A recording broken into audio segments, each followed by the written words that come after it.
And if you give them a wriggle, you see how very elastic they are. Yeah. The nice thing about Sprang is it's really, really stretchy in every dimension.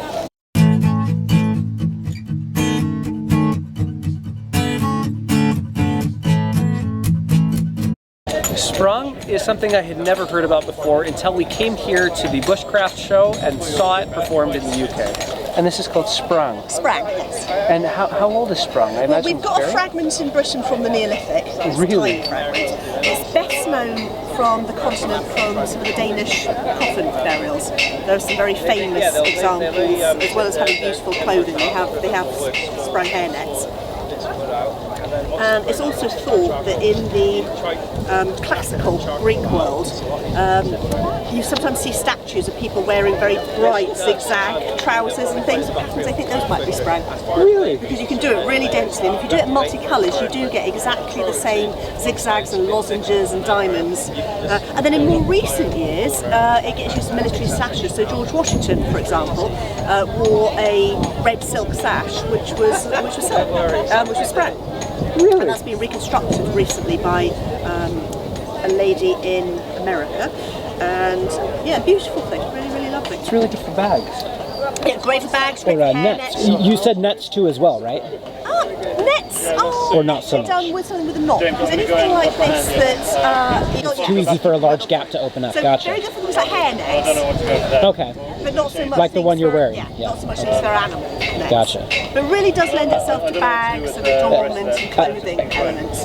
Any kind of net where something is not trying to escape. Yes. Okay. And then the fiber you're using, is this linen? This is flax, yes, so linen, yes. How wide are you going to make this one? I'm going to make this Fill the one, frame? I'm hoping for a hairnet for this one, so I'll make it relatively wide. I'm hoping to end up with something that'll come out about the same size as that.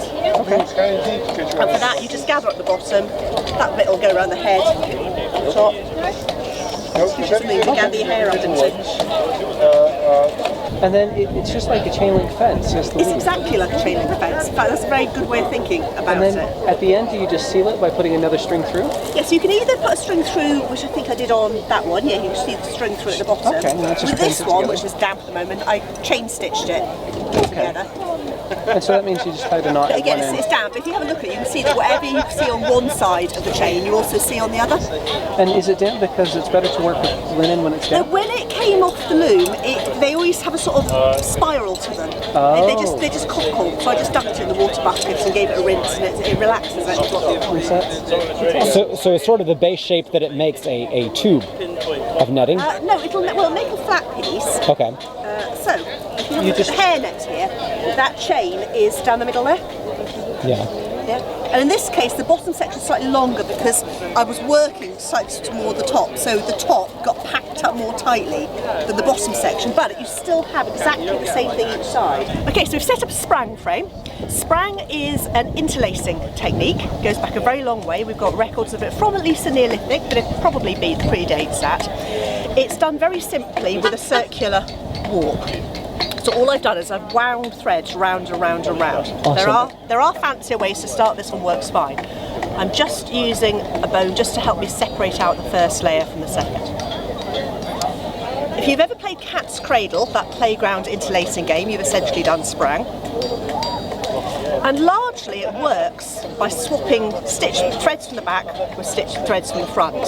The way you get it to braid together into a pattern depends on how you start. So for mine, I'm going to start with 2 threads, which are going to go to the back. Then 1 thread's going to go forwards. And then from here on in, it's 1 thread back, 1 thread forwards. 1 thread back, 1 thread forwards. This is the first row, so it's always a little bit slower and more fiddly as I get my threads sorted out. The next row, I'll just do 1 thread forward, 1 thread back, and that's offsetting of the braiding. We'll make it plait together, a bit like a fancy hair braid. And that will give us a very elastic fabric. And then if you have a look at one of the ones we did earlier, you can see how it should come out. Awesome. I'll cut to that in the editing.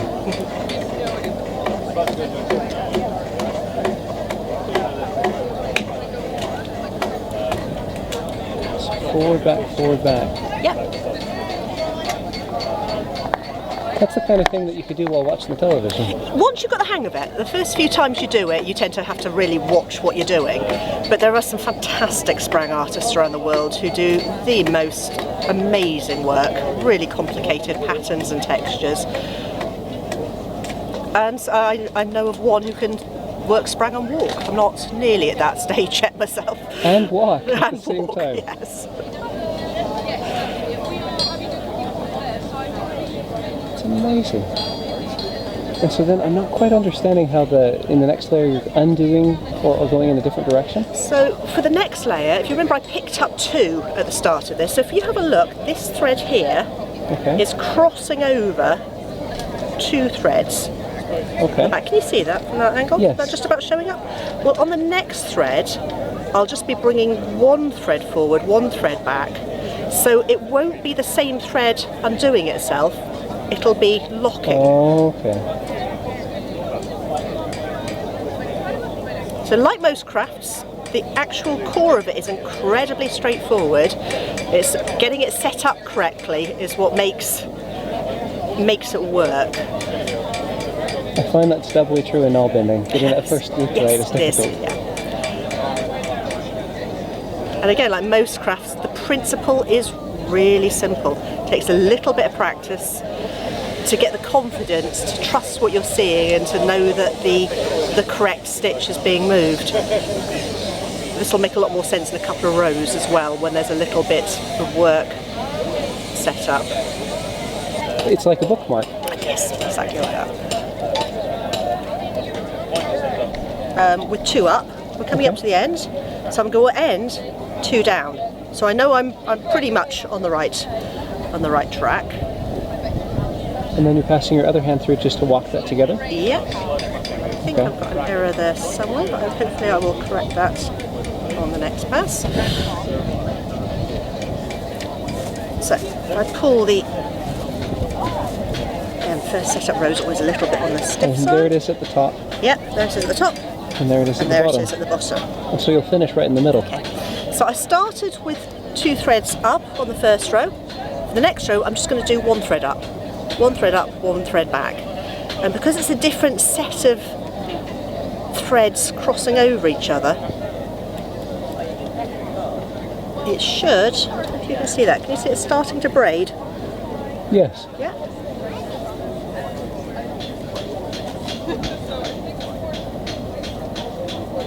That's brilliant.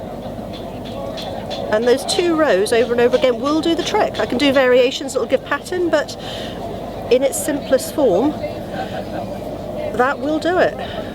It's brilliant.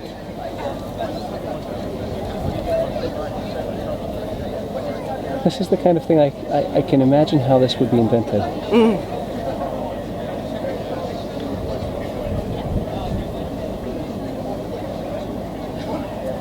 So here's one we made earlier. So with Sprang, you tend to get the work growing at both ends at once. So the bit on the loom, whatever I do at the top is also happening at the bottom. When you get to the middle, you chain stitch it together, and then I've just sewn up the sides, and it gives us a very elastic fabric, very stretchy, so it lends itself to bags, it lends itself to things like hairnets, sashes, even trousers have been done in it. Yeah, that's what's cooking. Cool. Yeah, so Probably not so good for things like fishing nets because you could wiggle through if you were a small creature. But for more domestic textiles, it's a really nice technique and you can do simple patterning with it.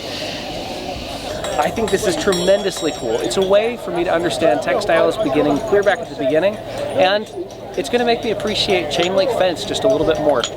If you enjoyed this video, please hit the like button and subscribe. If you're looking for a link to their material, please hit the link below. Thank you very much.